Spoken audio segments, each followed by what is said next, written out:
भाग्योदय ज्योती आणि कुंडली मंथन यांच्यातर्फे विविध व्याख्याते आम्ही गुरुवारच्या या व्याख्यानमालेला घेतच असतो. तर आज एक वेगळा विषय घेऊन येणार आहेत अपर्णाताई गोरेगावकर.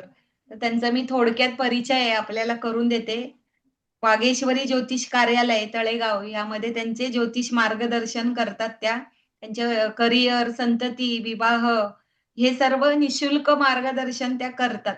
एक ज्योतिष संशोधनात्मक अभ्यासक, लेखिका, प्रभावी वक्त्या त्या आहेत. त्यातील वेगवेगळ्या प्रश्नांचे सोल्युशन देण्यामध्ये हातखंडा त्यांचा आहे. त्या उत्तम टॅरो रीडर आहेत. अनेक ज्योतिष अधिवेशनात त्यांना सन्मान चिन्ह मिळालेले आहे. महर्षी पुरस्कार विधी लिखी ज्योतिष महर्षी पुरस्कार 24 फेब्रुवारी 2025 रोजी त्यांना मिळालेला आहे. आदिनाथ साळवी सर, नितीश भारद्वाज यांच्या हस्ते त्यांना अ, पुरस्कार हा मिळालेला आहे. आणि भविष्य संकेत संस्था पुणेद्वारे देखील गौरव पुरस्कार मिळालेला आहे. गूढ रहस्य रुद्राक्षाचे या पुस्तकाच्या त्या लेखिका आहेत. त्याचबरोबर ज्योतिष मार्गदर्शक, motivational speaker, tarot card reader, remedy expert, व्याख्याते म्हणून त्या प्रसिद्ध आहेत. ज्योतिषशास्त्र म्हणा, केपी, डिप्लोमा इन भृगुनंदी नाडी, सप्तर्षी नाडी, पंचपक्षी शास्त्र, अंकशास्त्र, मोबाईल न्यूमरॉलॉजी, हस्तशास्त्र यांचं शिक्षण मी नावं घेईल तेवढं कमी आहे. सगळ्या क्षेत्रामध्ये त्यांनी अभ्यास केलेला आहे आणि वेगवेगळे त्यांची त्यांची स्पेशालिटी म्हणजे काय आहे, तर वेगवेगळे विषय घेऊन तर जसं मयूरपंख आहे, तर मयूरपंखाचे वेगवेगळे फायदे आहेत ज्योतिषशास्त्रानुसार, आध्यात्मिकनुसार ते त्यांच्या कार्यशाळेमध्ये आपल्याला सांगणार आहेत. त्याचबरोबर घड्याळ आपलं सकाळी उठल्यानंतर अंकानुसार आपलं हे जीवन कार्यरत असतं. जन्माला आल्यापासनं शेवटी मृत्यूपर्यंत देखील आपण वेळ बघतो, ती महत्वाची आहे. तर घड्याळाची भूमिका आपल्या आयुष्यामध्ये महत्वाची आहे. या घड्याळाबरोबर सर्व गृहिणीपासून सर्व ऑफिसला जाणारे लोक, लहान मुले हे सगळे पळतच असतात. तर त्यांचे हे महत्त्व आज आपल्याला ते सांगणार आहे. तर मी जास्त काही बोलत नाही. तुम्ही त्यांचे व्याख्यान निश्चित ऐका. तुम्हाला नक्कीच आवडेल. आपण सुरुवात करावी. धन्यवाद सुत्रावे मॅडम. अ, आज ओळख तुम्ही छान करून दिलीत माझी. म्हणजे एवढी मोठी ओळख नाहीये, मी एक सर्वसामान्य व्यक्ती आहे. आणि कुंडली मंथन आणि भाग्योदय ज्योतिष, हस्तरेखा व वास्तू यांच्या संयुक्त विद्यमाने जी व्याख्यानमाला इथे घेतली जाते, त्यामध्ये मला आज हा घड्याळाचा विषय बोलण्याची संधी दिली, त्याबद्दल मी आपल्या या संस्थेचे पण मी धन्यवाद म्हणेन. आणि सुरुवात करते विषयाला. आता बघा की आपण ज्योतिषशास्त्र शिकतो, तर ज्योतिषशास्त्र शिकताना आपली जी जननी आहे, वेदांग ज्योतिष, ज्योतिषशास्त्राची जननी म्हणजे वैदिक ज्योतिष, तिथून आपली सुरुवात होते. पारंपरिक ज्योतिष, नंतर कृष्णमूर्ती ज्योतिष, मग अंकशास्त्र आहे, त्याचप्रमाणे हस्तशास्त्र आहे. तर हे सगळे आपण विषय शिकताना एक आपल्याला काय अनुभव येतो आणि त्यानुसार आपण एक कुंडली मांडत असतो आणि त्या कुंडलीचं आपण मार्गदर्शन समोरच्या जातकाला देत असतो. तर बघा, तर मी काय म्हणते की घड्याळ या विषयावर बोलताना कॉम्बिनेशन या घड्याळामध्ये कशा कशाचं असतं. तर ज्योतिषशास्त्र, जसं आपण ज्योतिषशास्त्राचा स्टडी केलाय, मग ज्योतिषशास्त्र आलं, अंकशास्त्र आलं, या दोघांचं कॉम्बिनेशन मिळून घड्याळ याचं प्रेडिक्शन आपल्याला करता येतं. आता ऍस्ट्रॉलॉजी काय आहे? Astrology is the study of time. आणि या आपल्याला वेळेचं जे भविष्य वर्तवायचं असतं, किंवा आपल्याला आपण भूत भविष्य वर्तमान हे जे पाहतो, ते जसं आपण पत्रिका मांडून पाहतो, किंवा अंकशास्त्राच्या दृष्टीने पाहतो, किंवा अनेक शास्त्र आहेत, अनेक शाखा आहेत, त्या शाखांचा जसं आपण स्टडी करतो आणि त्याने सगळे विषय आपण हाताळतो. त्याचप्रमाणे आता हे नवीन मॉडॅलिटी, म्हणजे खरं तर ही जुनीच आहे, पण आत्ताच्या काळामध्ये लोकांना वाटेल की ही नवीन मॉडॅलिटी आहे, कारण डिफरंट मॉडॅलिटीचा वापर करून आपल्याला ते विषय हाताळता आले पाहिजेत, किंवा आपल्याकडे आलेल्या जातकाला मार्गदर्शन करता आलं पाहिजे. मग आपण काय म्हणतो की जो वेळ असतो तो आपल्याला कोण दाखवतं, तर आपल्या हातातलं घड्याळ दाखवतं. आता पूर्वीपासून घड्याळ हे होतं. मोबाईल हा नंतर आलाय. मोबाईल मधलं घड्याळ हे नंतर पाहिलं जातं. त्यामुळे प्रत्येक घड्याळमध्ये वेगवेगळे डिफरन्सेस आहेत. आता बघा पूर्वी कसं होतं, म्हणजे पूर्वी म्हणजे खूप आधीच्या काळामध्ये सूर्यावरून वेळ कळत होती. त्यानंतर एक वाळूचं घड्याळ होतं. जशी ती वाळू कमी कमी होत जात असेल तर त्याप्रमाणे ते वेळ सांगता येत होती. मला आठवतंय की मी लहान असताना माझ्या वडिलांनी सूर्यावरून कसं तू वेळ बघू शकते हे मात्र शिकवलेलं होतं आणि मी त्याचा पुरेपूर वापर मी त्याचा पूर्णतः वापर करत होते त्यावेळेस. मी तेव्हा लहान होते, शाळेत असतानाची ही गोष्ट आहे. तेव्हा घड्याळ एवढं नव्हतं. एकच घड्याळ असायचं, ते वडिलांच्या हातात होतं.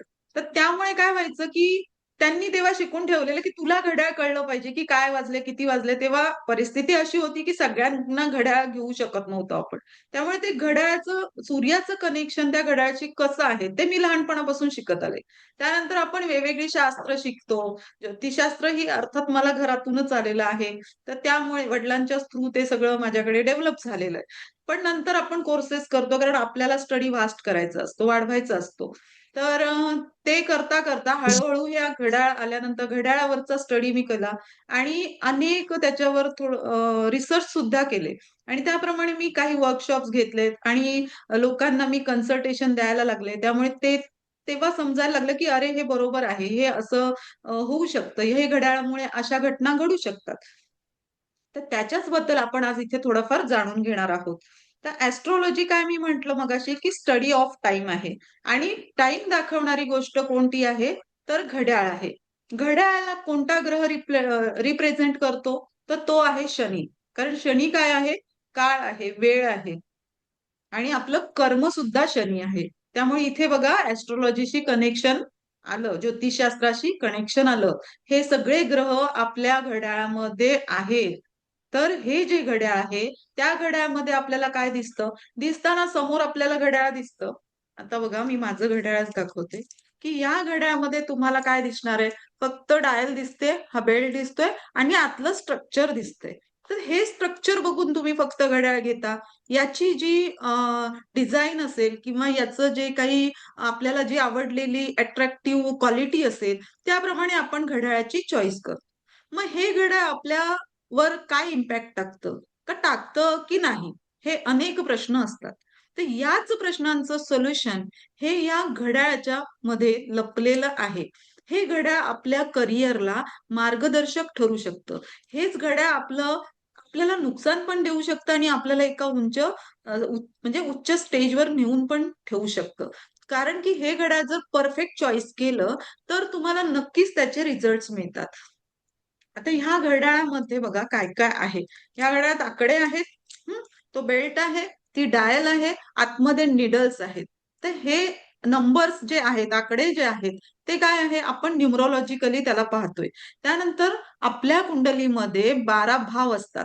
आपण लग्न कुंडली मांडतो, तेव्हा ज्योतिषशास्त्रामध्ये 12 भाव येतात. 1 ते 12 हे भाव असतात. त्याचप्रमाणे अंकशास्त्राचा जेव्हा स्टडी करतो, म्हणजे काय आहे, की ज्योतिष म्हणजे ज्योतिष आणि न्यूमरॉलॉजी याचं हे कॉम्बिनेशन आपल्याला इथे पाहायला मिळणार आहे.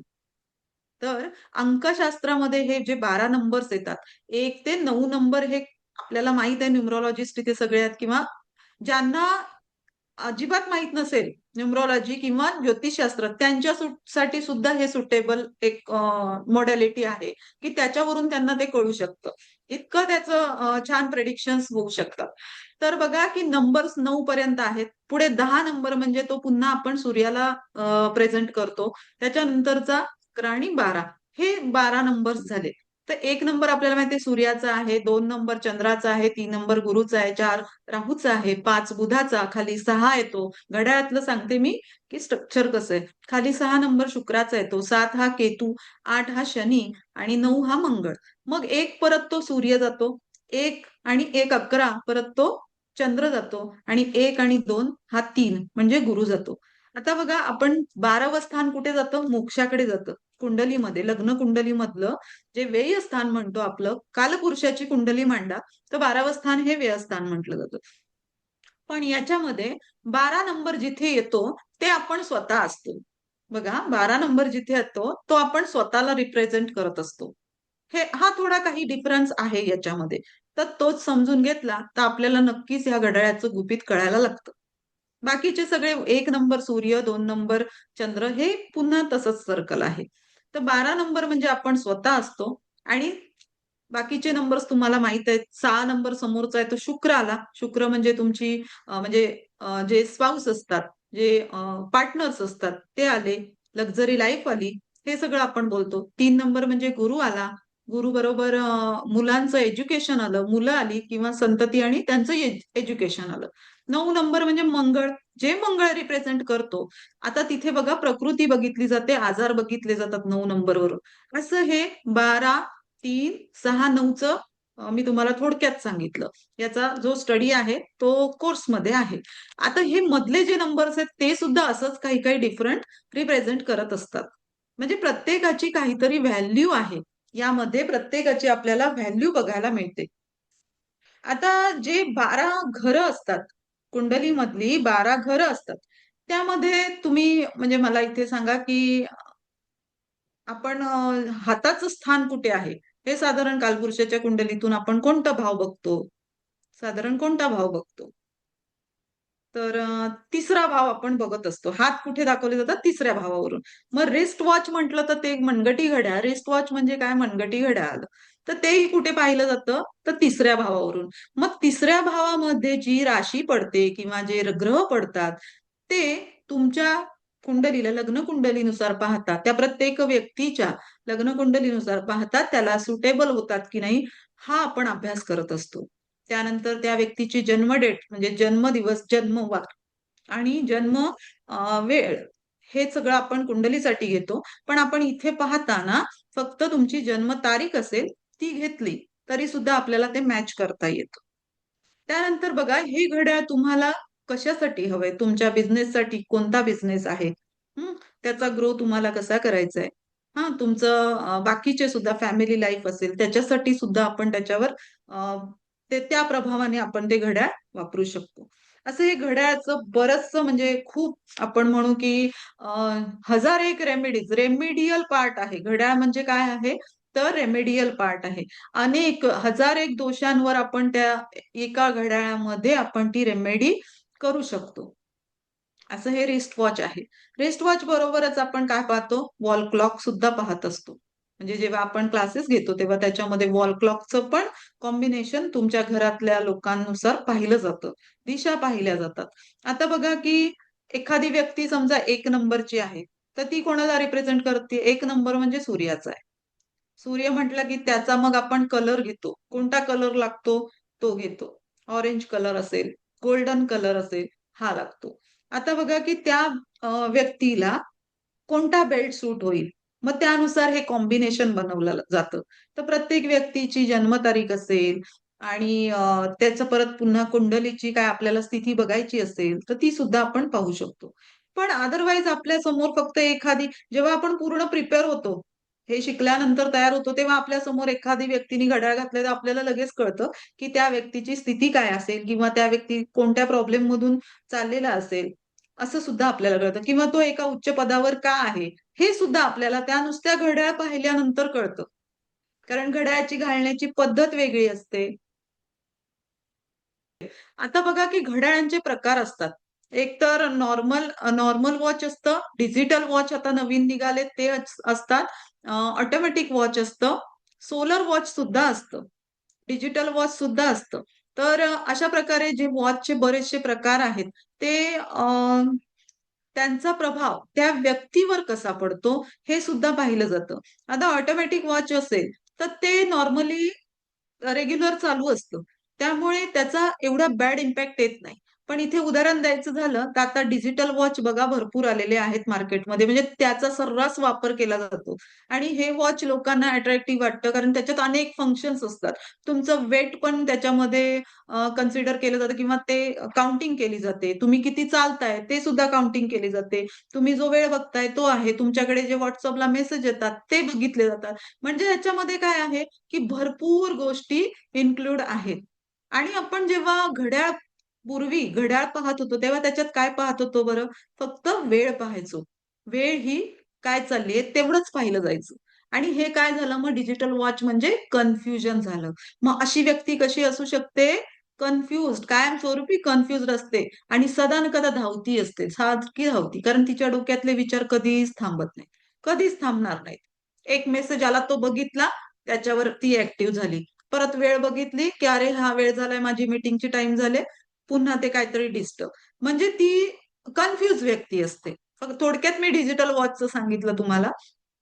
असं बरंच आहे. आता बघा तुम्ही घड्याळ याच्यामध्ये आपण मोस्ट ऑफ मोबाईलमध्ये पाहिलं जातं. मोबाईल काय आहे? मोबाईल कोणाला हे करतो, इंडिकेट करतो? राहूला. इलेक्ट्रिक वस्तू आहे ना ती. तर ती राहूला करते. म्हणजे आपण कोणाच्यात वेळ बघतोय? ह्या राहूमध्ये वेळ बघतोय. हा राहू आपला वेळ मॅनेज करतोय. म्हणजे थोडक्यात त्याचा प्रभाव आपल्यावर येतोय. म्हणून मी मोस्ट ऑफ माझे आता जेवढे स्टुडंट्स झालेले आहेत, मी जेवढे क्लासेस घेतले, ते सगळे स्टुडंट्स मोबाईलचं घड्याळ पाहत नाहीत. त्यांना कंपल्सरी मी स्वतःचं घड्याळ वापरा आणि त्याच्यातच टाइम बघा. जर तुम्ही तुमचं मोबाईल मधलं वॉच पाहणार, तर तुमच्यावर नक्कीच त्या राहूचा इम्पॅक्ट राहणार. तुम्ही स्वतःचं घड्याळ वापरा, एक चांगल्या पद्धतीचं घड्याळ घ्या आणि ते वापरा. तुम्हाला तुमच्या बिझनेससाठी ग्रोथ करायची असेल, तुम्हाला सक्सेस हवंय, तुम्हाला वैवाहिक जीवनात सौख्य हवंय, तर ते सगळं एक तुम्हाला वॉच ही रेमेडी म्हणून देऊ शकतं. ॲज अ रेमेडी म्हणून. तुमचे कोणते ग्रह बिघडलेत, आता जसं एका कोणीतरी विचारलेलं बुध ग्रहावर आपण येऊया, तर तो नंबर जर आपल्या जन्म तारखेमध्ये नाहीये, तर आपण ते घड्याळामध्ये कसं घेऊ शकतो? तर हे सुद्धा म्हणजे जन्म तारखेत नसलेले नंबर आपल्या घड्याळामध्ये असावे. तर ह्याच्यावर सुद्धा एक छानसं हे आहे की ते नंबर, म्हणजे मोस्ट ऑफ मी काय सांगते की सगळेच नंबर तुम्ही तुमच्या घड्याळामध्ये घ्या. तर ते नंबर, कारण आपल्याला भेटणारी व्यक्ती ही कोणत्या ना कोणत्या बर्थ डेटला हे करत असते की नाही, त्या बर्थ डेटची असते. एकाच बर्थ डेटच्या सगळ्या व्यक्ती नसतात, डिफरंट बर्थ डेटच्या असतात. त्यामुळे डिफरंट स्वभावाची लोकं आपल्याला भेटत असतात. त्यामुळे आपल्या घड्याळात असलेले नंबर्स पण हे सगळे असले ना 1 ते 12 पर्यंतचे, तर त्याचा इम्पॅक्ट नक्कीच आपल्यावर पडतो. आपण त्यांच्याशी कसं बोलतोय? कारण बघा बुध काय आहे? कम्युनिकेशन स्किल आहे. बुध तुमची कम्युनिकेशन स्किल आहे, तुमची बुद्धी आहे. असे सगळे ग्रह आहेत. जसा गुरु आहे, गुरु ज्ञानाचा कारक आहे आपण म्हणतो. विद्येचा कारक आहे. तसाच तो एक चांगला कन्सल्टंट सुद्धा होऊ शकतो. गुरु हा अतिशय उत्तम शिक्षक सुद्धा आहे. अशा प्रकारे प्रत्येक ग्रहांचे काही ना काहीतरी ठोकताळे आहेत आणि तेच ठोकताळे आपल्याला या घड्याळामधून मिळत असतात. त्याची एनर्जी, नंबरची, प्रत्येक नंबरची एनर्जी आहे. प्रत्येक भावाची एनर्जी, जशी ज्योतिषशास्त्रात प्रत्येक घराची, स्थानाची, भावाची एनर्जी आहे, तशीच आपल्या या नंबर्सची एनर्जी आहे, त्याची स्पंदनं आहेत आणि ती स्पंदनं आपण जेव्हा मनगटावर घड्याळ घालतो, ती स्पंदनं आपल्यामध्ये येत असतात आणि त्या स्पंदनानुसार आपलं कार्य होत असतं. बघा, तर सपोज एखाद्याला आपण म्हटलं, की बाबा तुला सर्जरी होणार आहे. मी आता एखादी काही घड्याळ म्हटलं बघितलं आणि म्हटलं, की तुला सर्जरी. तर त्या नक्की घड्याळामध्ये काय असतं, तर त्याच्यामध्ये त्या घड्याळातले आतले पार्ट्स दिसत असतात. त्या आतले पार्ट्स म्हणजे बघा वरती डायल आहे. आता नवीन फॅशन निघाले, डायल पूर्ण दिसतच नाही. नुसतेच नीडल्स दिसतात आणि आतमध्ये अशा मशिनरी दिसत असतात. हे एक नवीन घड्याळ सगळ्यांच्या घरामध्ये दिसतं मला. बहुतेक लोकांच्या. त्यांच्या घरामध्ये ना सर्जरी ही 100% होते. ज्या व्यक्तीने घातले त्या व्यक्तीची तरी सर्जरी होते. अदरवाईज त्या घरामध्ये जर ते वॉल क्लॉक, कारण मी वास्तू सुद्धा करते. वास्तू करताना मी एका घरामध्ये गेलेली, चांगलं मोठं घर होतं. छान रो हाऊस वगैरे असं बंगलो होतं आणि त्यांनी ते लावलेलं होतं घड्याळ. मी गेल्याबरोबर माझं घड्याळावर लक्ष गेलं, तर ते पहिले म्हटलं, की "घड्याळ काढा, कारण सर्जरीला तुम्हाला फेस करावं लागेल." आणि त्यांच्या मिसेसला काहीतरी प्रॉब्लेम चालूच होता, की बहुतेक त्यांना डॉक्टरकडे नेणं वगैरे चाललेलं होतं. तर ते घड्याळ काढल्यानंतर म्हणजे बघा, की किती घड्याळ त्या व्यक्तींवर, घरातल्या व्यक्तींवर इम्पॅक्ट टाकतं. हळू-हळू त्या व्यक्तींवर ते म्हणजे हावी व्हायला लागतं.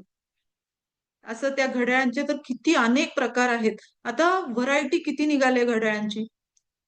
त्रिकोणी घड्याळ असतं, चौकोनी घड्याळ असतं, गोल घड्याळ, रेक्टेंगल असतं, षटकोनी घड्याळ असतं. आपण घरामध्ये लावतो ते कुकूवाला आवाजवालं घड्याळ असतं. लोलकवालं घड्याळ असतं. आता एक लोलकवाल्या घड्याळाचं उदाहरण देते, की लोलकवालं जे घड्याळ असतं ना, ते जिथे असेल ना ज्यांच्या घरामध्ये, त्या घरातली व्यक्ती म्हणजे त्या घरातल्या कोणतीच व्यक्ती स्थिर बसणार नाही. ती सुद्धा अशी सारखी हालतच असणार. म्हणजे हे केलं, ते केलं, ते केलं, ॲक्टिव्ह असणार सारखी. हे काम करायला आलं, ते केलं असं. तर अशा प्रकारे ही जी घड्याळं आहेत, ती प्रत्येक व्यक्तीवर, प्रत्येक घरातल्या माणसावर ती आपलं इम्पॅक्ट टाकत असतात. त्यामुळे योग्य घड्याळाची चॉईस केली आणि ते आपण वापरलं, तर नक्कीच त्याच्यामुळे एक चांगला फायदा हा त्या जातकाला होत असतो. आणि तुम्हाला जर लक्झरियस लाईफ हवं असेल, तर 6 नंबर हा खूप इम्पॉर्टंट आहे घड्याळामध्ये. 6 नंबर हा इम्पॉर्टंट आहे. ज्याचं लग्न होत नाहीये, काहींचं उशिरा होतंय. मी ह्या रेमेडीज देऊन झालेली आहे. लग्न होत नाही, काही लोकं घड्याळ घालत नाहीत. काही व्यक्ती अजिबात घड्याळ घालत नाही. माझं असं म्हणणं नसतं, की सगळ्यांनी घड्याळ वापरलीच पाहिजे. नाही घालत नो प्रॉब्लेम. त्या व्यक्तीचा काळ म्हणजे त्या व्यक्तीचं पुढे कार्य लवकर होतच नसतं कधी-कधी. कारण त्याला ना पुढे हेच नसतं, ध्येय नसतं कधी-कधी. त्या व्यक्तींच्या पुढे ध्येय नसतं. एक चालली आहे लाईफ, सर्टन लाईफ चालली आहे, तशी चाललेली आहे आणि चालू आहे आपलं. म्हणजे अशा गोष्टीही काही असू शकतात. दुसरी गोष्ट एक सांगायची झाली तर जेव्हा बघा एखादी व्यक्ती सपोज एखाद्या कार्यामध्ये लीन असेल आणि तिला असं वाटलं की अरे घड्याळ बघितल्यानंतर तिला वाटलं की हा एवढा एवढा वेळ झालेला आहे आणि आपलं काम आता संपलेलं आहे. म्हणजे साधारण घड्याळ बघा, घड्याळाचं टायमिंग ठरलेलं असतं, कामाचं तुमच्या टायमिंग ठरलेलं सकाळी 9 ते संध्याकाळी 5 किंवा 10 ते 5 हे टायमिंग ठरलेलं असतं. शाळांमध्ये सुद्धा जे स्टुडंट्स जातात त्यांचं सकाळी 7 ची एक बॅच असेल, 7 ते 12 का वेळ ठरवलेली आहे? हे पूर्वीपासून का आलंय? लोकं का घड्याळ बघतात? तर हे कुठेतरी काहीतरी शास्त्र आहे ना. त्या वेळेनुसार आपल्याला चालायला शिकवतं ना. सर्वात महत्त्वाचं म्हणजे म्हटलं तर वेळेवर चालणारा एक सर्वात मोठा ग्रह आपल्या समोर आहे, जो आहे सूर्य. मी आधी म्हटलं ना, सूर्यावरून आपण टाईम बघतो.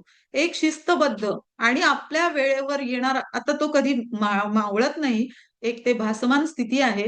तर पण म्हटलं जातं, की ह्या वेळेत हा मावळतो. सूर्य मावळला, संध्याकाळ झाली, असंच जे आपलं रुटीन असतं डेली लाईफचं, ते त्या सूर्याच्या घड्याळानुसार चालू असतं. मग ही शिस्तबद्धता आपल्याला कोण शिकवतं? ते घड्याळ शिकवतं. शिस्तबद्धता ते घड्याळ शिकवतं.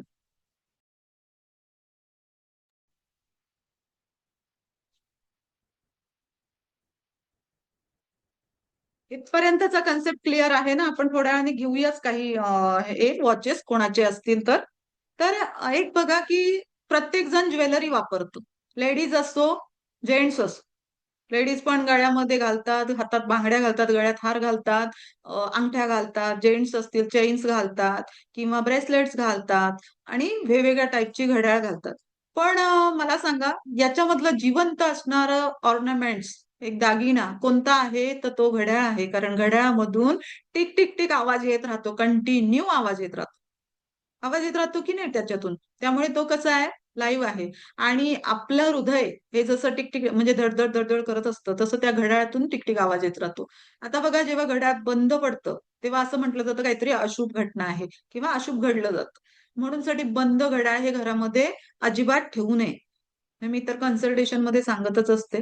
पण बंद घड्याळ सगळीकडे सगळ्यांना आता तो रूलच म्हणजे माहित आहे वास्तुशास्त्रवाले पण सांगतात, की बंद घड्याळं, बंद वस्तू तुम्ही घरामध्ये ठेवू नका. त्याचा बॅड इम्पॅक्ट तुमच्यावर पडतो. अर्थात जी गुड वॉचेस, बॅड वॉचेस हा एक विषय आपल्या कोर्समध्ये पण आहे, की कोणती चांगली घड्याळं आहेत, कोणती वाईट घड्याळं आहेत. असे अनेक म्हणजे अगदी मोठा पोर्शन आहे तो.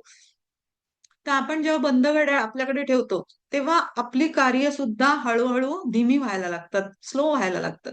ते पटापट कोणतं कार्य पुढे जात नाही. म्हणून काय सांगितलं जातं, की घड्याळ पहिले तुमचं चालू करा. घड्याळामधून जो टिक-टिक आवाज येत असतो ना, जी त्याची स्पंदनं आपल्याला मिळत असतात ना, ती आपल्याला कार्यान्वित करतात. आपल्या स्ट्रक्चरला, कुठेतरी मेंदूला, सबकॉन्शियस माइंडला ती कार्यान्वित करत असतात. त्यामुळे घड्याळ हे चालू असणं म्हणजे घरातलं सुद्धा वॉल क्लॉक सुद्धा चालू असणं योग्य असतं. जेव्हा वॉल क्लॉक पण बंद झालं ना, तर ते पण आपण म्हणतो, की ते पहिले बदला. म्हणजे मी तरी नेहमी सांगत असते, जे माझे कोणी क्लायंट्स असतील, स्टुडंट्स असतील, तर तेव्हा सांगतच असते, की बंद घड्याळ तुम्ही घरामध्ये ठेवू नका. बरीचशी अशी उदाहरणं आहेत. कारण काय होतं, तेव्हा आपला सबकॉन्शियस माइंड पण स्टॉप होतो आणि मग ते जे काही आपल्याकडून घडणारं असेल ते पुन्हा मायनसमध्ये जातं. आपलं कार्य हे कमी कमी होत जातं. म्हणून बघा कितीतरी अपडाऊन्स येत असतात लोकांच्या जीवनामध्ये. तर कुठेतरी काहीतरी हे पण कनेक्शन असतं.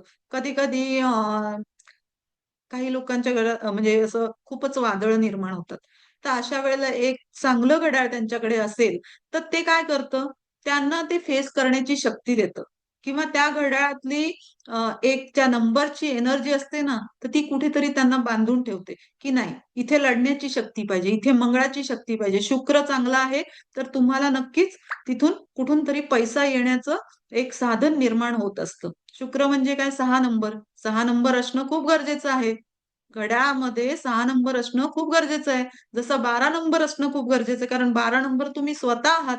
स्वतः जर व्यवस्थित असाल, त्या 12 नंबरच्या इथे डॉट नकोय, त्या 12 नंबरच्या इथे त्रिकोण नकोय, स्क्वेअर नकोय, खोटा काय बोलतात त्याला रत्न म्हणजे खोटा हिरा बघा हिरे असतात त्या घड्याळामध्ये, ते खोटे असतात.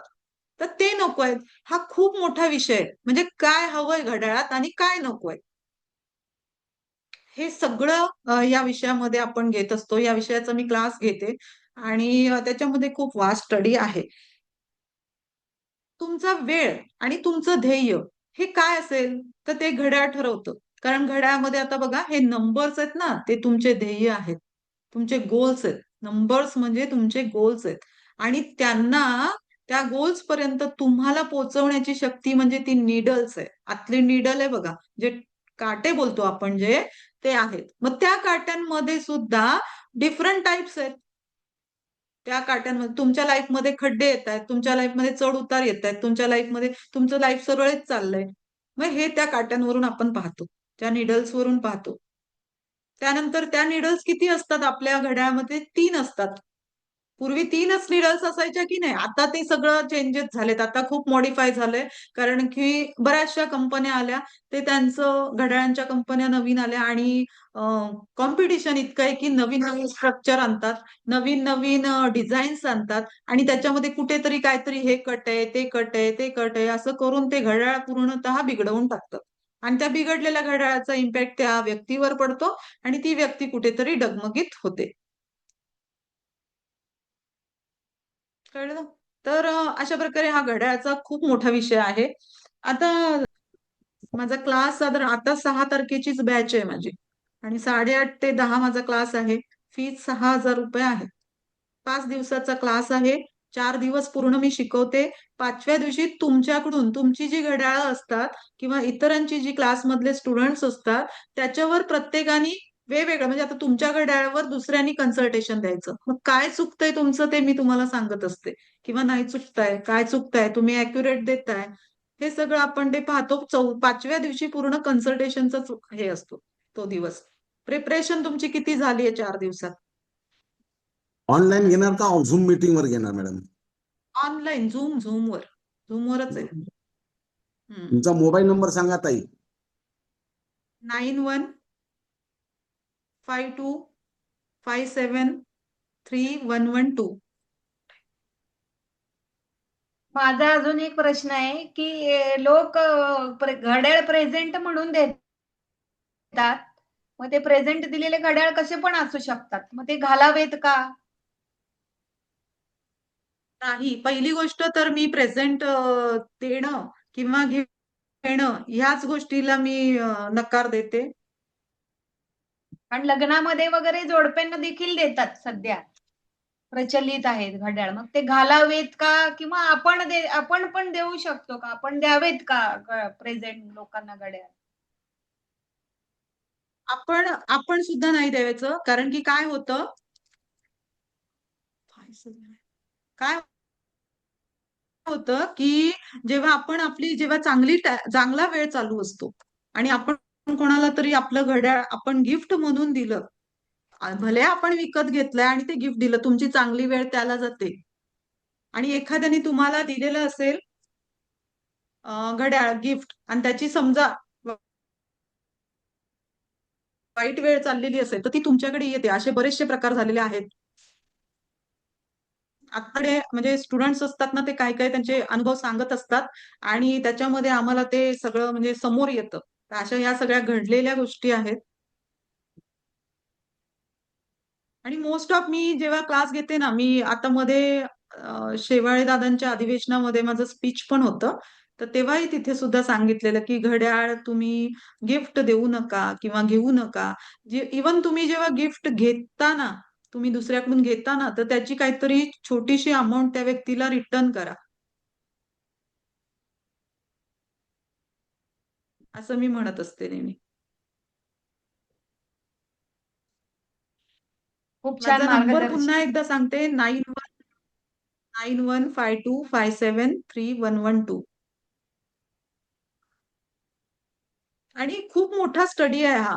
आणि नवीन मोडॅलिटी शिकणं गरजेचं आहे. आपण ज्योतिषशास्त्र तर करतोच, त्याबरोबर अंकशास्त्र करतो, हस्तशास्त्र करतो, सगळेच विषय आपण हँडल करतो.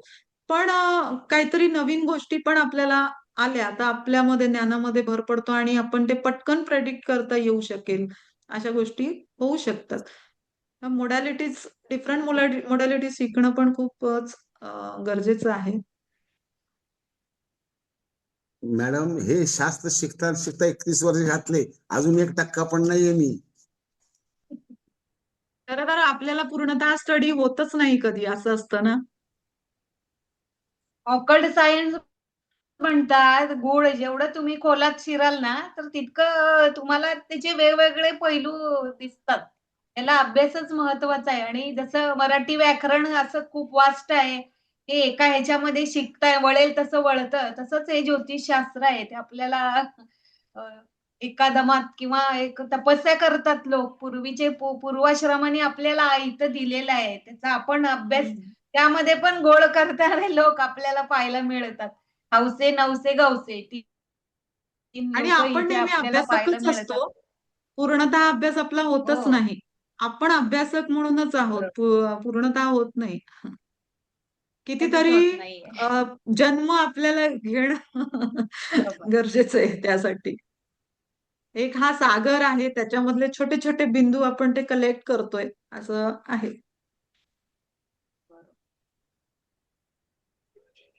मस्त. सर आजचं व्याख्यान आपलं अजून खूप कोणाला छान काही झालं. प्रश्न आहेत का? वेगळा विषय. अतिशय सुंदर झालं मॅडम व्याख्यान तुमचं. अतिशय वेगळा विषय. म्हणजे मी ऐकलं नव्हतं, ऐकून होतो की घड्याळावर बोलतात, घड्याळावर पण भाष्य केलं जातं. हे मी आज मी डोळ्याने बघितलं आणि कानाने ऐकलं. Nice, thank you. असे धन्यवाद. आणि तुम्ही आज मला हा इथे पण एक बोलण्याची संधी. वेगळा विषय होऊ शकतो हे आज आपण सगळ्यांना सांगितलं. तर ते पूर्ण मी ऐकलेलं आहे. खूप घड्याळाविषयी खूप वास्ट आहे. डिटेल शिकायचं असेल तर नक्कीच लोक तुम्हाला कॉन्टॅक्ट करतील. अक्षय, बोला ना, कोणीतरी बोलत होतं. अक्षय, मॅडमचा नाव आणि मोबाईल नंबर आणि त्यांच्या क्लासचं डिटेल्स ग्रुपवर पाठवून दे. माझा ओके. क्लास आता 6 तारखेला बॅच चालू होत आहे. 8:30 ते 10ची बॅच असते संध्याकाळी, कारण सगळे वर्किंग असतात ना, तर त्यामुळे आपल्याला ती रात्रीची बॅच ठेवावी लागते. आणि त्याचे रेकॉर्डिंग्स मिळतात. अ, हे मिळतं, पीडीएफ मिळते. पूर्णतः मोठी पीडीएफ आहे. 2 पीडीएफ असतात, 2-2 दिवसाच्या एक पीडीएफ. 5व्या दिवशी आपण पूर्ण प्रॅक्टिस सेशन घेत असतो. आणि त्यानंतर प्रत्येकाकडून कन्सल्टेशन, प्रत्येकाच्या घरातली घड्याळ घेतली जातात. कारण ते तुमचं हे होऊन जातं, कन्सल्टेशन त्याच्यावर कळतं काय कोणतं वापरावं, कोणतं नाही वापरावं. आणि प्रत्येकाला त्याच्यातून शिकता पण येतं स्टुडंट्सना, की अनेक व्हरायटी तिथे पाहायला मिळतात. त्यामुळे ते प्रॅक्टिस सेशन मी इम्पॉर्टंट घेतच असते. त्यानंतर याची फीज ₹6,000 आहे, मी सांगितलंच. रेकॉर्डिंग मिळतात, पीडीएफ मिळते आणि तुम्हाला सर्टिफिकेट मिळतं, कम्प्लिशन सर्टिफिकेट. माझी वागेश्वरी ज्योतिष कार्यालय संस्था आहे आणि मी वेगवेगळे क्लासेस घेत असते. एक टॅरोचा सुद्धा आहे. त्यानंतर मोरपंखाचा सुद्धा लवकरच येणार आहे क्लास आता. मोरपंख रेमेडी. व्हरायटी खूप, म्हणजे असे मला असं वाटतं की डिफरंट मोडॅलिटीज पण घ्याव्या. फक्त पारंपरिक पारंपरिक सुद्धा घेते मी तसं. पण त्यातच ते बरेच जण शिकवतात. पण काहीतरी वेगळं असावं. आणि धन्यवाद म्हणेन धन्यवाद. मी आज तुम्ही वेळ सुत्रावे मॅडम तुम्हाला सुद्धा, आणि रणनवरे सर, ह्या 2 संस्था आहेत, त्यांनी मला आज इथे बोलवलं, त्याबद्दल खरंच धन्यवाद. आज भाग्योदय ज्योतिष, कुंडली मंथन या दोन्ही ग्रुप तर्फे घड्याळाचं आपल्या जीवनातलं आत्यंतिक महत्व काय असू शकतं. म्हणजे आपण एक छोट्या छोट्या गोष्टीतून सुद्धा आपल्या जीवनातला प्रगती कशा पद्धतीने करायची याचं मूर्तिमंत उदाहरण म्हणजे घड्याळ. याच्याबद्दल आता अर्पणाताईंनी अतिशय मार्मिकतेने व्याख्यान दिलं. त्याबद्दल मी हेमंत रणनवरे व सुत्रावेताई यांच्यातर्फे मनीषाताई भावसार यांच्यातर्फे मनपूर्वक आभार व्यक्त करतो. यापुढेही सुद्धा आपल्या ज्ञानाचा आमच्यासारख्या पामरांना अजून उपयोग व्हावा याच्यासाठी पुन्हा एकदा विनंती करेन, वेगळा विषय घेऊन तुम्ही यावं. नक्कीच सुप्रियाताई, येईल. नक्कीच समारोप मोरपंख करा. हा त्यांचा विषय आहे, त्या येतीलच परत. वेगळा विषय कुठला आहे आणि कुठला मोरपंख मोरपंख रेमेडी. मोरपंख. घड्याळ जसं आहे तसंच मोरपंखचं पण रेमेडियल कार्यशाळा आहे. त्या येतीलच, आपण बोलू त्यांना परत. नक्की नक्की. आज सर्व उपस्थित ज्योतिष मान्यवर आणि आपले पाहुणे अपर्णा गोरेगावकर मॅडम यांची मी धन्यवाद देते. आज वेळ काढून आमच्यासाठी वेळ दिला, एक स्पेशल वेगळा विषय दिला. साधे घड्याळ जी आपण वापरातल्या वस्तू असतात, परंतु त्या ज्योतिषशास्त्रानुसार, अंकशास्त्रानुसार त्याचं पण एक वेगळं महत्व आहे. तर ते कशा प्रकारे, तर ते आपल्याला त्यांच्या कार्यशाळेमध्ये सांगतील. एक छोटासा भाग त्यांनी आपल्या आजच्या व्याख्यानामध्ये सांगितलेला आहे.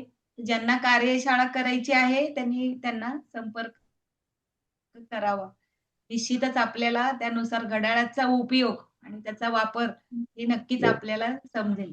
आज इथे सर्वांनी उपस्थित लोकांचे मी धन्यवाद देते आणि आपली मीटिंग संपली असे जाहीर करते. धन्यवाद.